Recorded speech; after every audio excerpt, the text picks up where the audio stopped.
visión, como vimos domingo pasado, Proverbios dice, donde no hay visión el pueblo se extravía.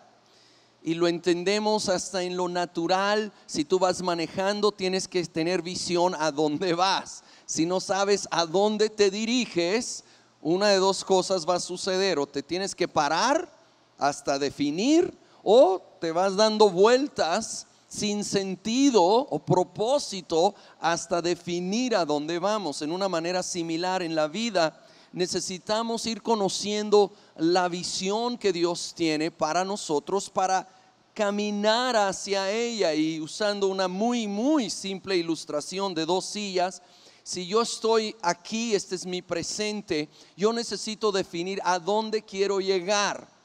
Y si es al otro lado de la plataforma esa silla, pues ya entiendo que quiero caminar hacia allí.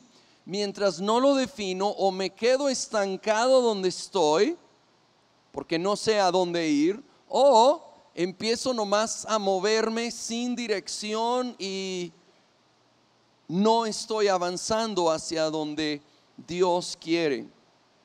Recordando brevemente, vimos el ejemplo del profeta Samuel en una transición.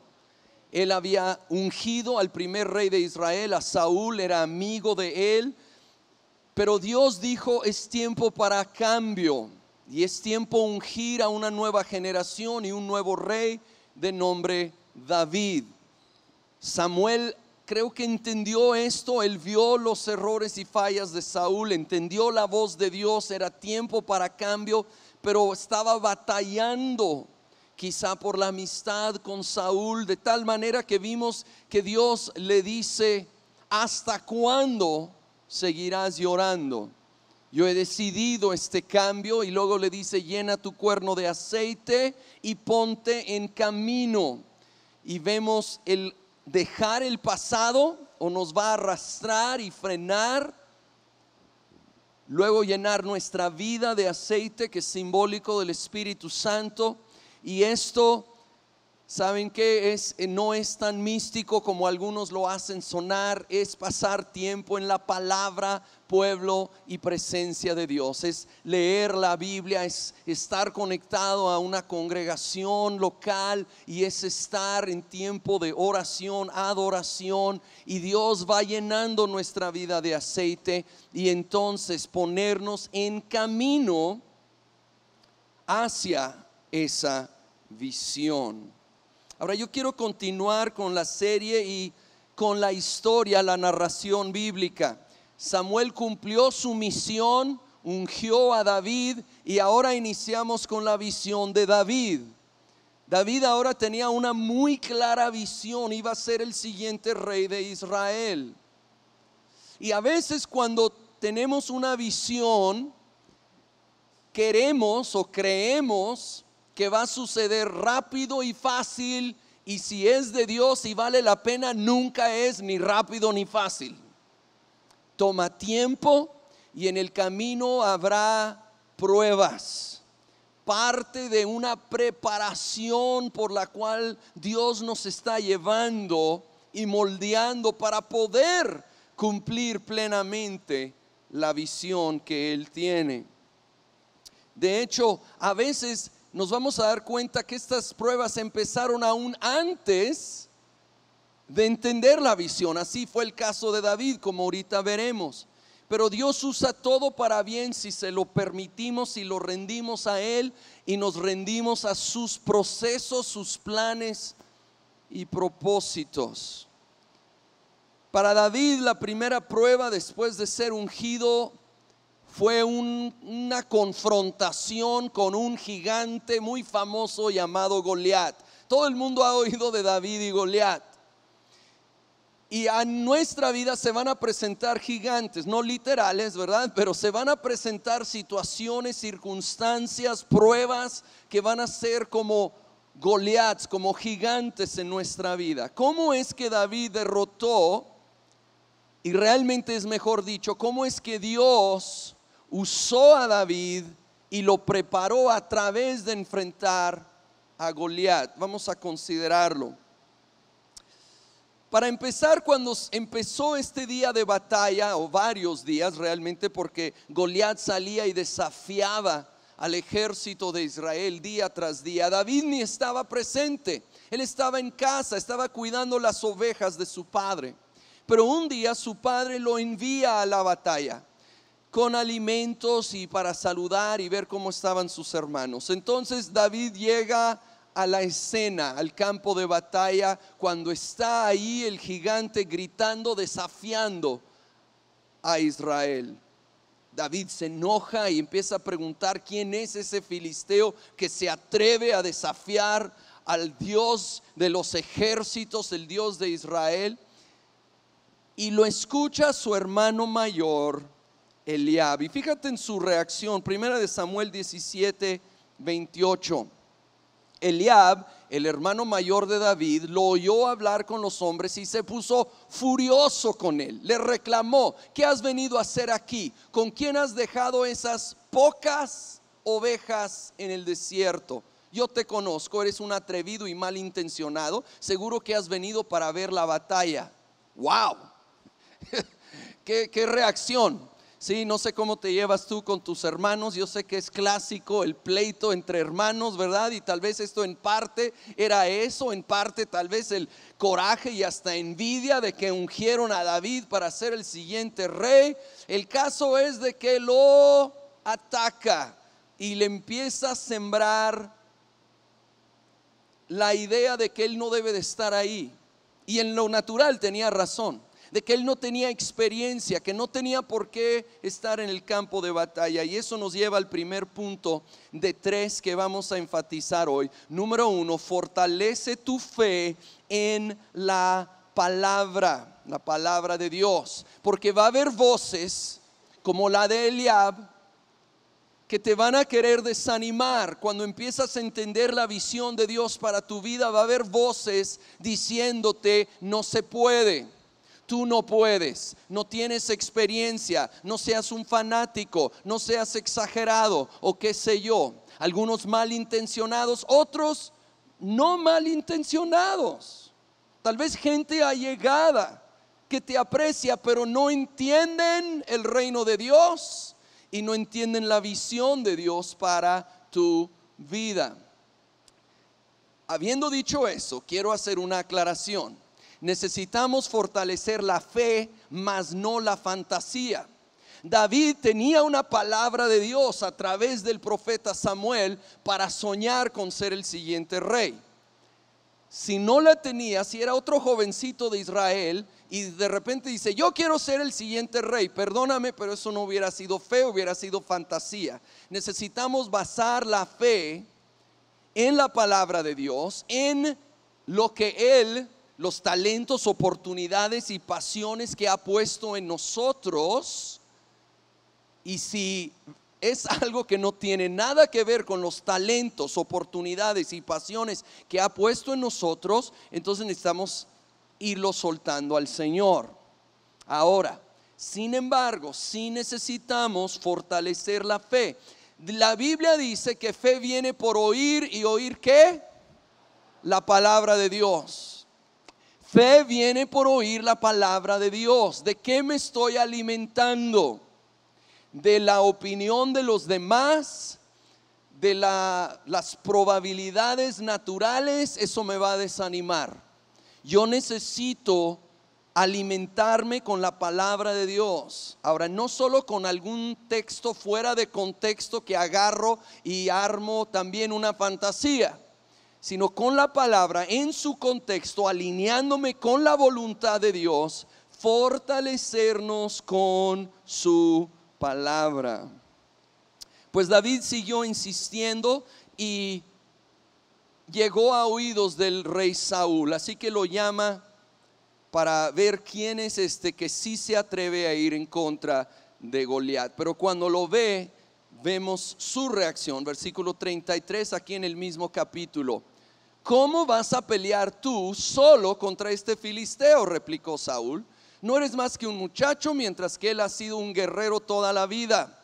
David le respondió: a mí me toca cuidar el rebaño de mi padre. Cuando un león o un oso viene y se lleva una oveja del rebaño, yo lo persigo y lo golpeo hasta que suelta la presa. Y si el animal me ataca, lo sigo golpeando hasta matarlo.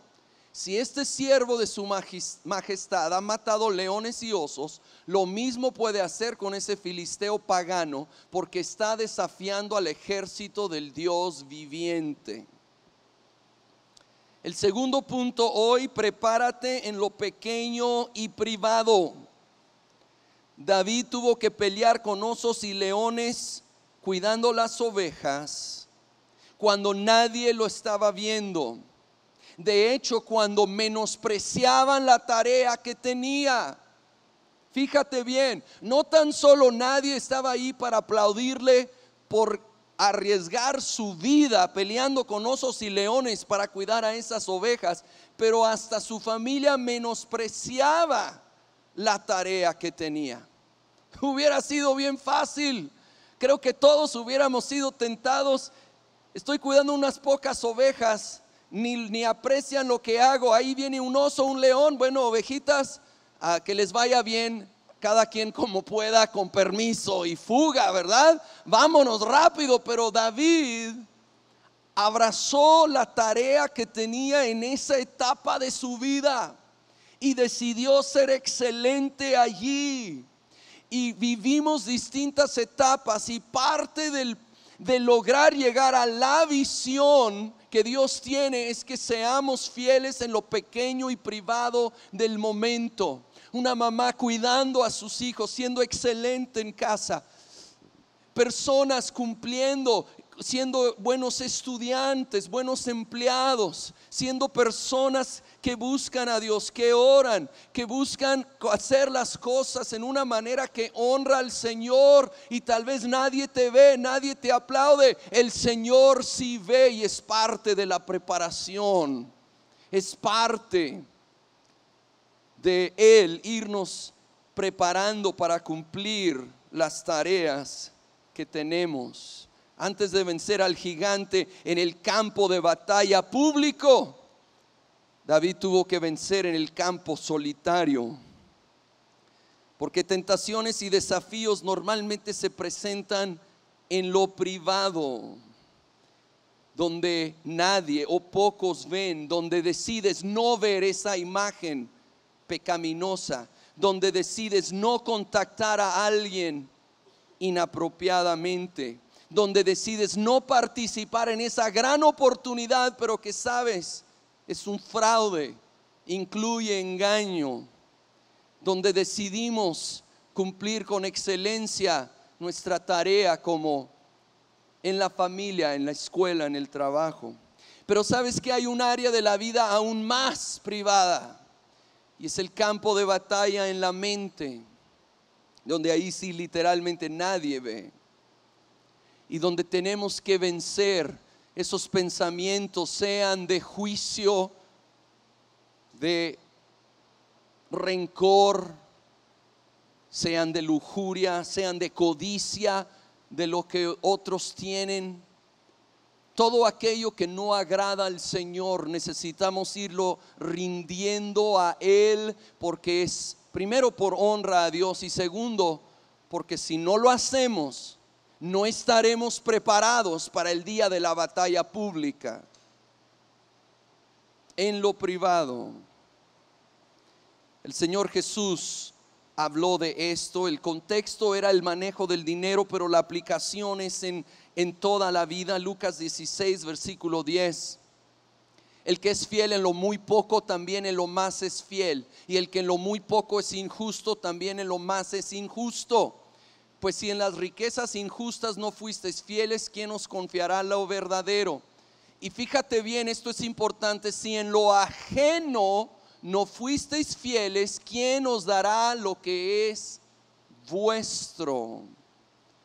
El Señor Jesús enfatiza que cómo manejamos lo pequeño es una prueba, y también cómo manejamos lo ajeno. Ser fiel en lo ajeno.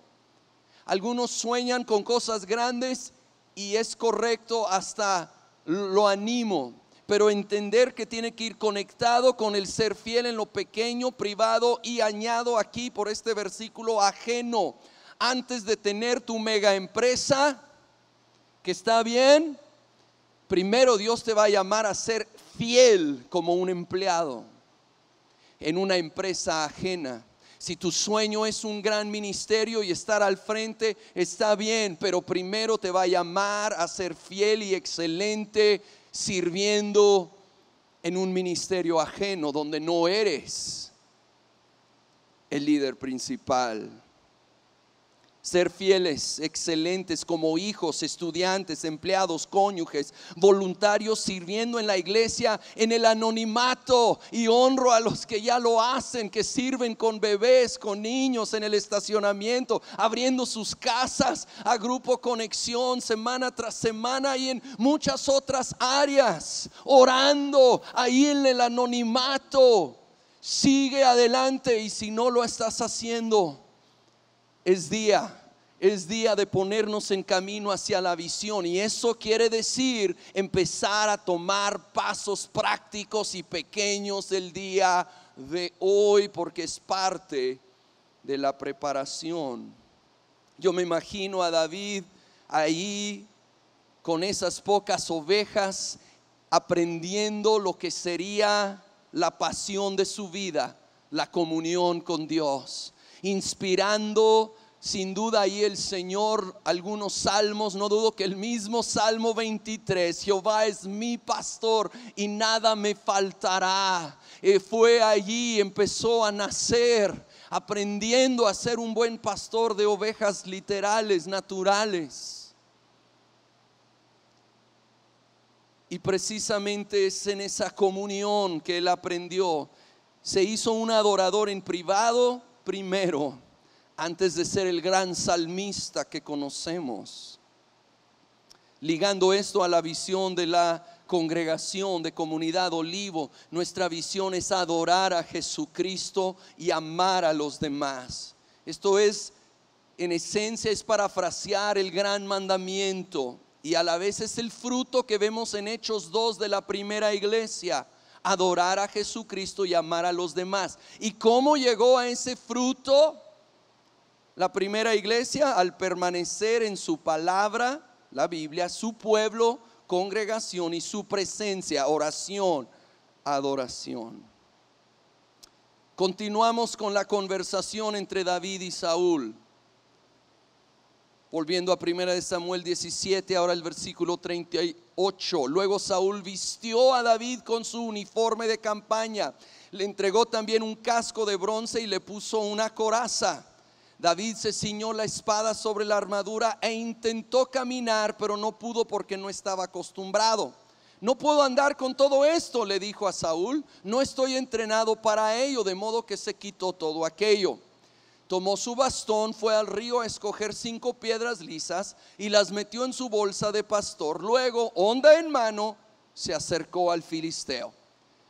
No tengo que seguir leyendo, conocen la historia. Dios lo guía, lo impulsa, lo capacita, lanza la piedra, le da en la torre, sí, en la frente al gigante, cae, ahí va, le saca la espada, le corta la cabeza. Y fue un día de gran victoria para Israel, pero también fue un día de avance en la visión que Dios había puesto en David. Pero aquí con la armadura de Saúl quiero notar algo, y esto me lleva al punto número 3. Usa lo que Dios te dio a ti. Usa lo que Dios te dio a ti. Saúl, y tenía sentido en lo natural, quiere ponerle su armadura a David, pero no le quedaba. Además, David había aprendido otra manera de pelear, había aprendido con una honda y piedras. Y saben, aquí hay un par de lecciones que quiero considerar. Hay la tendencia de querer que otros hagan las cosas como a nosotros nos gusta o a como nosotros nos ha funcionado, incluyendo aún la cuestión generacional de que mi generación quiere que la siguiente haga las cosas de la manera que a nosotros nos gusta o nos ha funcionado. Pero perdemos de vista que Dios hace cosas nuevas y que cada persona y generación viene con talentos, oportunidades y pasiones únicas, variadas, dadas por Dios. Y necesitamos dar lugar a ello. Caminar hacia la visión con las armas que Dios te dio a ti para el tiempo y tarea especial que tiene para ti. La armadura de Saúl no era mala, simplemente no era para David. Y hay una variedad de dones, talentos, formas de cómo obra Dios. Fíjate lo que dice Primera de Pedro 4:10. Cada uno ponga al servicio de los demás el don o talento que haya recibido, administrando fielmente la gracia de Dios en sus diversas formas. Hay una diversidad de cómo nos capacita y usa el Señor, y dice que hay que usarlo sirviendo a Dios a través de servir a los demás, que esto es en la gracia de Dios en sus diversas formas. No tratemos de insistir que todos tienen que pensar y actuar y usar las estrategias o herramientas o maneras o formas o estilos que a mí me gusta, y no porque son malos, pero porque de nuevo Dios obra en maneras diferentes y necesitamos entender y abrazar esto. David, si hubiera tratado de salir con esa armadura, hubiera sido un desastre. Él aprendió a pelear con una onda, y cada persona y generación tiene su onda. Así que agarra la onda, ¿sí? Y permitamos, dentro obviamente de parámetros bíblicos, permitamos que haya esa variedad de estilos, enfoques, maneras. Y de veras quiero mucho animar a Olivo que vayamos y nos estiremos por la nueva generación. Como dije domingo pasado, necesitamos muchos Samueles que van y ungen a los Davides, muchos mayores que siembran en la siguiente generación y les dan lugar para que crezcan y se desarrollen y alcancen la visión que tiene para ellos, siempre valorando el pasado, mas no viviendo en el pasado.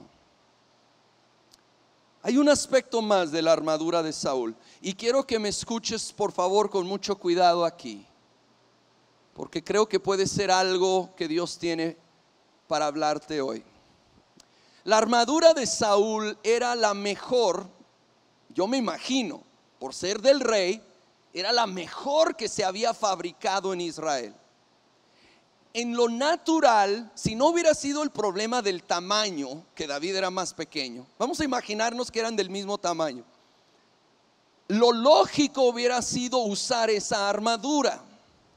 Pero hay la posibilidad de que si la usaba, parte de su confianza hubiera estado en la buena armadura.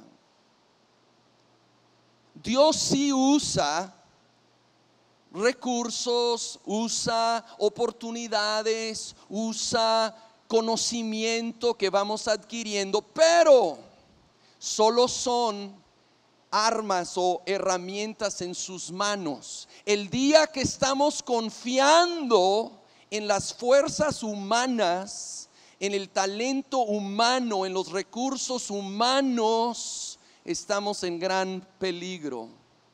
Tenemos que siempre reconocer que es el Señor y su poder el único que nos lleva a cumplir la visión que tiene para nuestras vidas. Como dice el famoso versículo, no con ejército, no con fuerza, sino con mi Espíritu Santo, dice el Señor. Será a través de una confianza plena en Él que alcanzaremos la visión que Dios tiene para nuestra vida. Tenemos que recordarlo. Sí, Él usará medios naturales, pero solo son instrumentos en sus manos. El día que yo estoy confiando en esos medios, no dudo que Dios me los quite para que aprenda a depender de Él.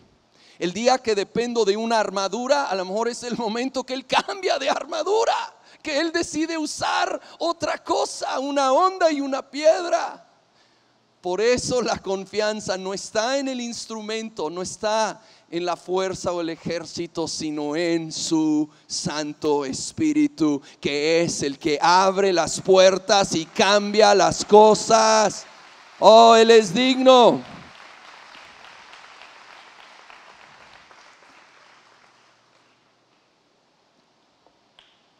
Para concluir, quiero volver un momentito al hermano mayor de David, a Eliab.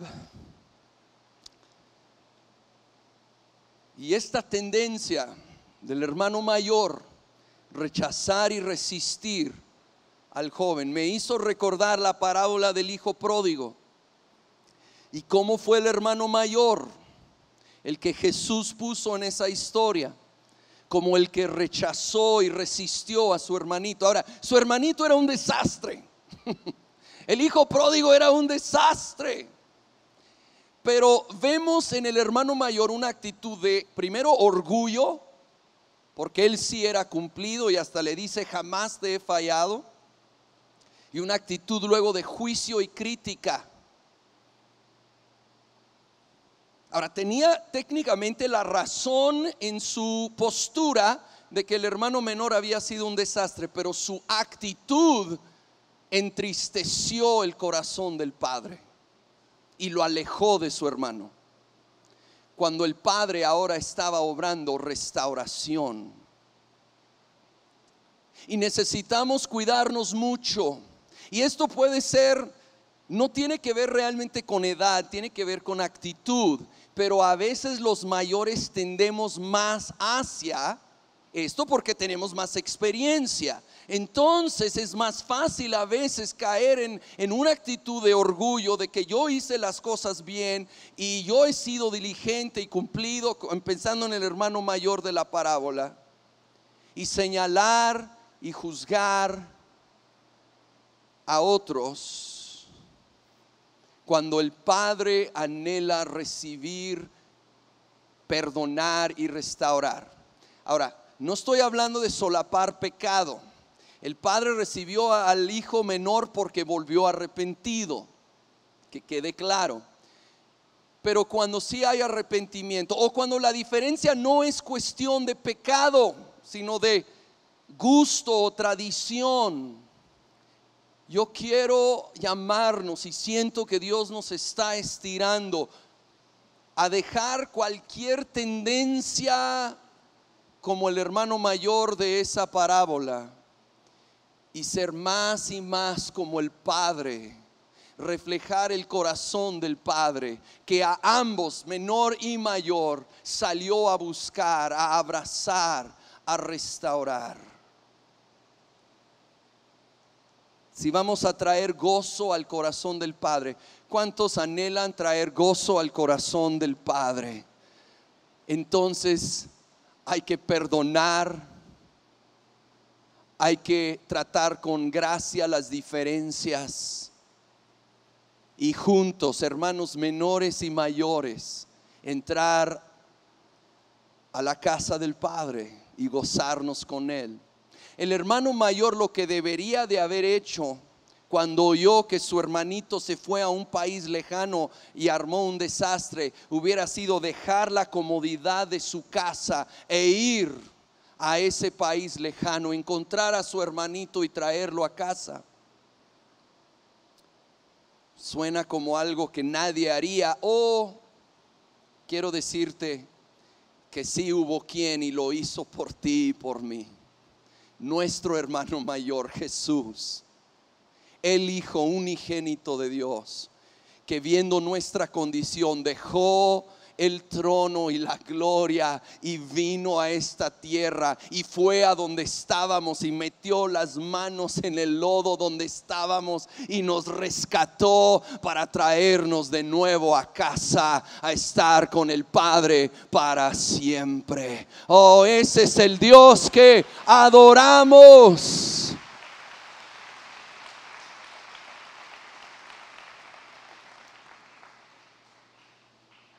Ese es el Dios que adoramos y que por su gracia imitamos, también estirándonos para el nuevo en la fe, nueva generación, y que por la gracia de Dios se vaya llenando la casa del Padre. Quiero invitarte a cerrar tus ojos, por favor.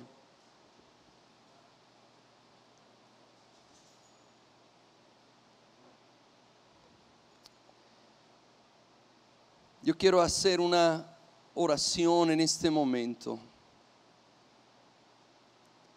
Y al terminar, va a haber consejeros aquí enfrente, porque tal vez hay alguien aquí hoy que, como el hermano menor, como el hijo pródigo, te has alejado de casa, te has alejado del Padre.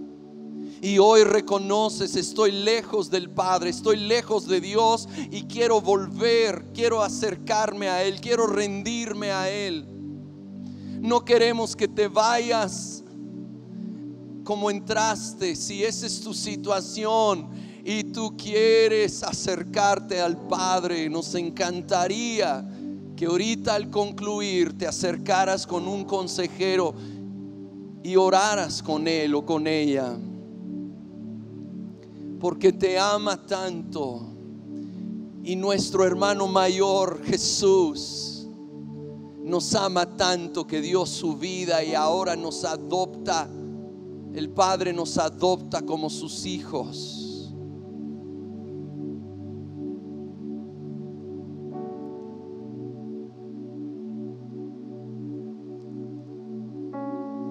Es más, yo voy a pedir a toda la congregación que se ponga de pie, por favor.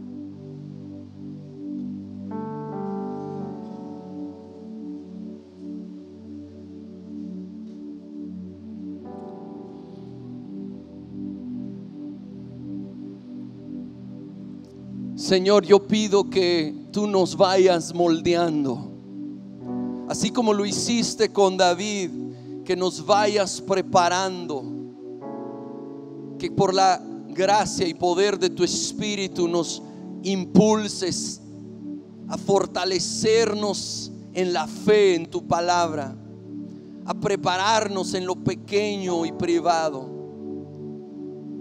Y luego, Señor, usar lo que nos has dado, los talentos, oportunidades, pasiones que has puesto en nuestro corazón, usarlos para caminar hacia y cumplir la visión que tienes para nosotros. Moldéanos, Señor, más y más a tu imagen, para que podamos reflejar más y más de tu imagen a todos los que nos rodean. Como individuos y como comunidad te pedimos: llénanos con tu Espíritu, moldéanos y haznos instrumentos que reflejan tu amor, tu gracia, tu luz a este mundo dolido y necesitado. Y todo lo pedimos en el nombre de Cristo Jesús. Amén.